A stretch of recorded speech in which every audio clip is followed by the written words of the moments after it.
What if the secret to building a $285 million music empire was giving everything away for free? No hit singles, no massive label machine, no radio airplay. Yet, by 1994, the Grateful Dead was making $95 million a year. This isn't just a story about music. It's about rebellion, innovation, and how one band flipped the music business on its head, proving you could win by putting fans first. Welcome to Rockspire. This is how the Grateful Dead outsmarted the entire music industry. In the mid-60s, they weren't legends.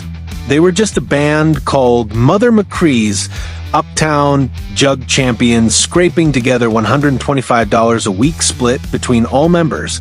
In 1966, Warner Brothers signed them, but the honeymoon was short-lived. As the label execs dined in luxury, the band crashed on floor mattresses in a packed house in San Francisco's Haight-Ashbury.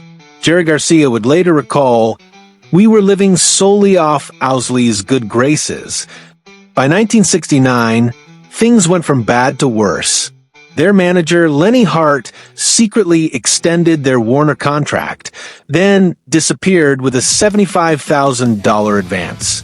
Even as their concerts sold out and their fan base grew, the band remained in debt. They were playing 6 nights a week. Total earnings? $125. Not per person, total. That's $20 each. The industry was profiting off their backs. So they decided to flip the script. By 1973, they'd had enough. They left Warner Brothers and created Grateful Dead Records, an independent label owned entirely by the band. We already owned our own sound system, booking, and travel, bassist Phil Lesh explained. It seemed worth a try. Their first independent album, Wake of the Flood, hit number 18 on the Billboard charts. No marketing machine, no radio, just raw fan loyalty. But freedom came with a price, literally. They launched the now legendary Wall of Sound in 1974, a towering 3-story high speaker setup delivering crystal clear audio to every seat in the arena. Imagine 641 speakers, 48 channels, and sound so pristine that fans at the very back could hear Jerry Garcia's fingers slide across the strings. But the setup was a financial nightmare, requiring 5 semi-trucks, 26 crew members, and costing nearly $100,000 a month. As expenses exploded, their independent label crumbled. In 1976, their head of distribution vanished with $225,000. With no money left, the Dead were forced to sign with Arista Records, returning to the major label system they tried to escape. But they hadn't lost their spirit or their fans. Around the same time, another controversy was brewing. Tapers, fans secretly recording live shows. Most bands would have called the cops. The Dead? They changed the rules again. At first, they hated it. In 1969, they even confiscated taping gear. Their sound engineer, Owsley Stanley, warned, "I didn't tolerate it." But by 1976, Jerry Garcia had a revelation. "I don't feel ripped off," he said. "I think it's okay. I don't mind if people tape our music and go home and listen to it." Instead of shutting it down, they embraced it. In 1984, they made it official, designating a taper section behind the soundboard. And something amazing happened. Audiences exploded. Live recordings showcased their signature improvisational style. No 2 shows were the same. Fans began collecting and trading tapes, not for money, but for passion. Tapes didn't hurt attendance. They fueled it. Between 1974 and 1977, average crowd size jumped from 8,500 to 13,000. Their shows became legendary journeys. In the 80s, as Ticketmaster tightened its grip on the industry, the Dead resisted again. In 1983, they created their own mail-order ticketing system, Grateful Dead Ticket Sales, GDTS.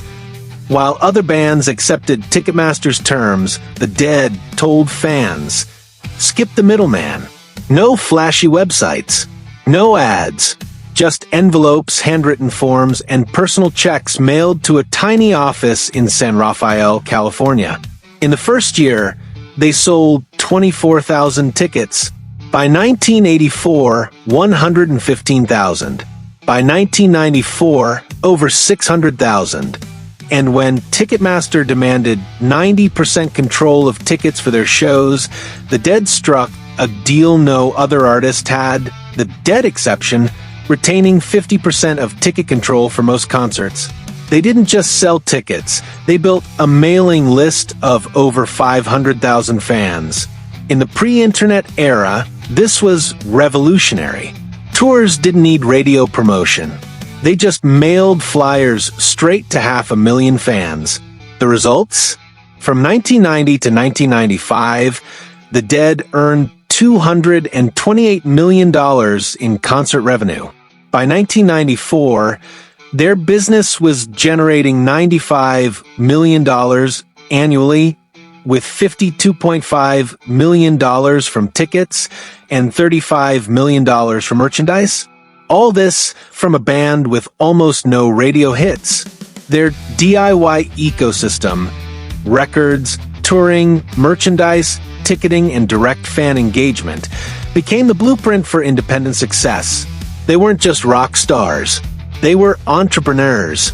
Even after Jerry Garcia's death in 1995, their model lived on.